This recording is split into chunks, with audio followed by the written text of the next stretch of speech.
জামাত তো আপনার অত্যন্ত কৌশলী দল, তারা বিভিন্নভাবে কৌশলে বিভিন্ন রকম প্রচারণা চালায়। যখন আপনার একটা দল, নতুন দল যেন আত্মপ্রকাশ করে, একটু তার একটু আওয়াজ বেশি হয়।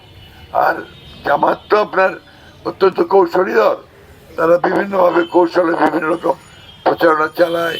তারা আপনার অনেক বেশি মানুষকে বিভ্রান্ত করার চেষ্টা করে, সোশ্যাল মিডিয়াতে চেষ্টা করে।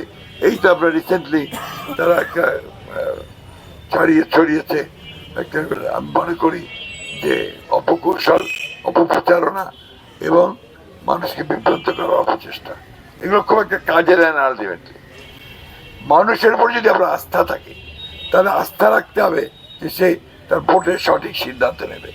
মানুষটা তো বোকা না যে তাকে সহজেই বোকা বানানো যায়। সবসময় আমরা স্বাগত জানিয়েছি।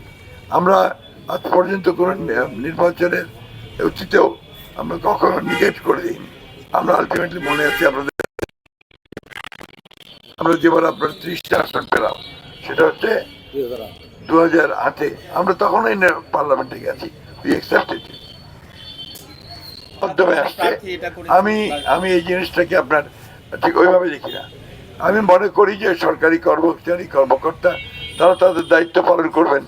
রাজনৈতিক মতামত অনেকেরই থাকতে পারে, কিন্তু যখন আপনার দায়িত্ব আসে, সে দায়িত্ব পালন করতে আপনার সকলেরই উচিত হবে। আপনার অ্যাজ পার রুলস সকল দায়িত্ব পালন করা।